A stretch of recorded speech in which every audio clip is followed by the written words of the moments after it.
talk about a green and golden opportunity. Michael Vick, the former #1 overall pick, four-time Pro Bowl quarterback, will continue his first season as head football coach at Norfolk State University with the team's spring game kicking off this weekend. It's the largest HBCU in Virginia, not far from Vick's hometown. Now, he is among the latest NFL alumni to get their first start at an HBCU. He joins DeSean Jackson, who was also hired this offseason at Delaware State, Eddie George, who was at Tennessee State for 4 seasons, and Deion Sanders, who was at Jackson State for 3. Former NFL players Chris Dishman and Terrell Buckley are also coaching in HBCU ranks. So if you And keep an eye on Tyreek Hill's post-NFL plans. The Dolphins star receiver tweeted, "Have my HBCU coaching gig ready," the day that Jackson was hired at Delaware State. Joining us now is the head coach of the Green and Gold himself, Michael Vick. Thank you so much for joining us today. Okay, so do you have any room Anytime. on your coaching staff for Tyreek Hill? I do. But I think Tyreek got a couple more years left. He got a lot of downs left, so he need to focus on what's going on in Uh-huh. Miami and let me handle this over here. But he'll definitely have a chance to coach when he's ready. Okay, so here's the thing. Like Cheetah, you had the Jets back in the day. So if we were to put you guys in a foot race when you were young, do you think that you would beat him? Cheetah, I don't know. It would have been close. It's funny. I was just having a conversation with some of my players who have walked in the office, and they always talking about some of the plays that they've seen, and they always talking about DeSean Jackson.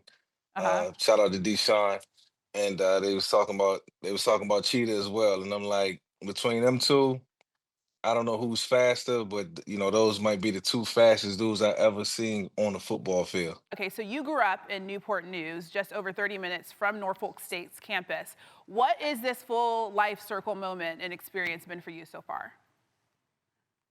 It's been really cool to be home and be close to family, uh, to be accessible to so many people who poured into me growing up, and so many people who support Norfolk State now, and to really meet so many alumni and people who was a part of the NSU, program, who still support it, who believe in it, and the optimism is there. But I would say just being able to be with my mom every day, being able to see her, being able to be with my sisters, being able to see my cousins, you know, seeing everybody growing up. And I've been away for so long, ever since I left to go to college. I haven't been here consistently, and now I have a chance to be around my loved ones, and that means more to me than anything. Yeah, I can imagine that's huge for you. All right, so we talked about him a little bit. DeSean Jackson, he's a new head coach at Delaware State. You guys face off as MEAC opponents in November. Have you talked about becoming conference rivals at all?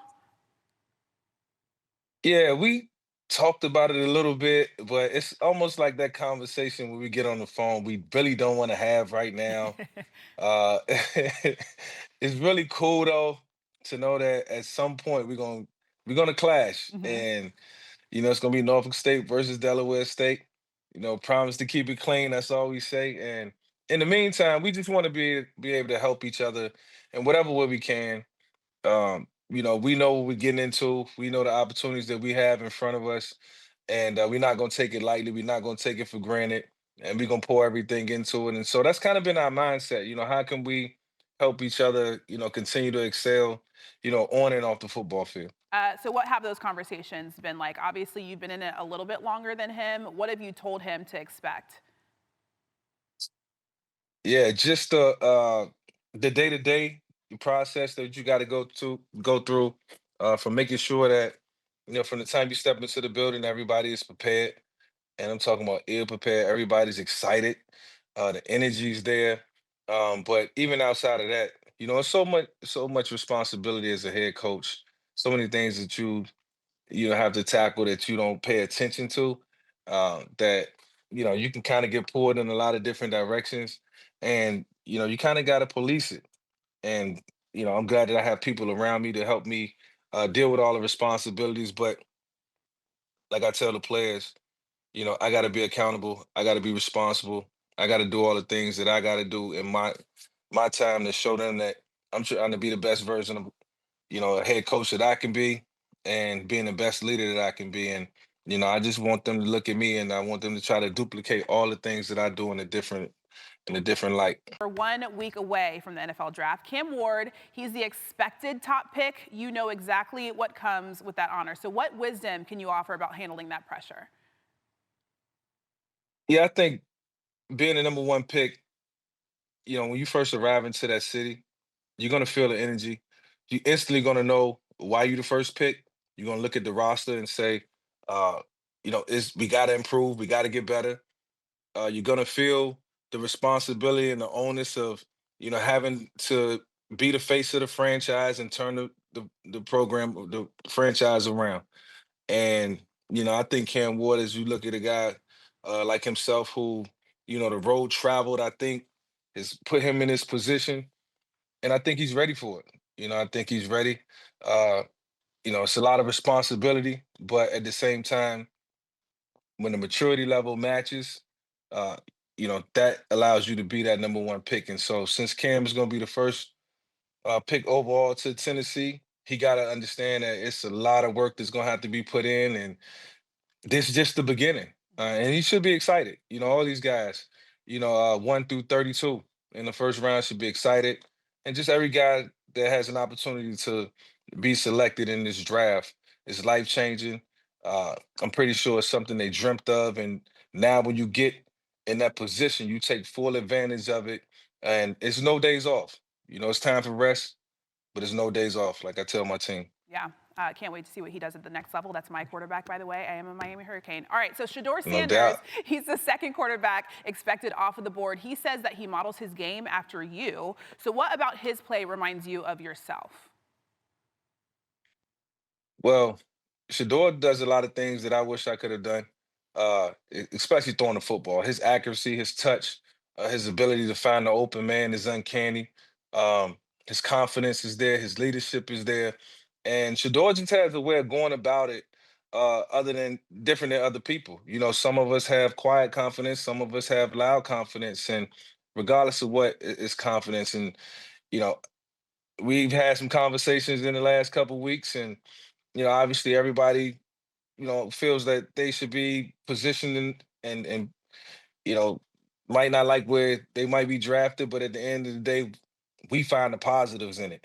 And if it's a little later, then you're gonna have a better supporting cast.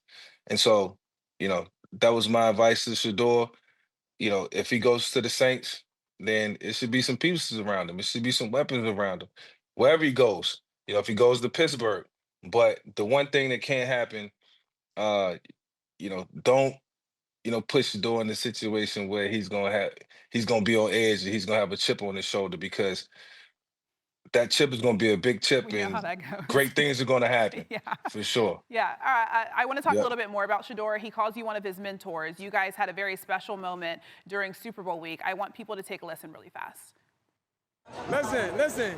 If this, you feel me, who I look up to, I want to watch and see what you do. Okay, all right, cool. But this is my last game. I'm just watching, taking notes. This is my last game. I'm going to need the jersey swap after the game. All right, bet that. All right, I got jersey But I swap. want your first jersey after your first game this year. Sign, send to me. I want to frame it in my crib. So you're taking the first jersey. You said that you guys have had a lot of conversations over the past few weeks. What have those conversations been like? What advice have you shared? It's been about, appreciating the moment, living in the moment. This is happening in real time. And before you know it, he's gonna be off in somebody's camp, and he's gonna be stepping into a huddle with grown men who's gonna be looking him in the eyes, and waiting to see what type of leader he's gonna be, what type of confidence he's gonna bring in. I'm telling him, just be yourself, and have fun with it, enjoy the process, and be a leader, man. Continue to grow as a leader of men. And he's not gonna be the only rookie in the building. So embrace the process, help these guys grow as football players, get together, you know, just trust the process, man, and everything is gonna play out. And in regards to that jersey, I might not get the first one. Coach Prime gonna get the first one, That's what I was but I thinking. want I want the jersey in week 2. Okay. You Shedeur, get I the want to second do one in one. week 2. All I'll right. call him today and let him know that. That makes sense. Cam That makes Ward, I sense. need one too. I got to get one from Cam too. I would like one as Going well. up on the by wall the of way, fame. Cam, if you're watching. No doubt. Good No luck, doubt. Coach Vick, this weekend in your spring game, and good luck the rest of the season. Thank you so much.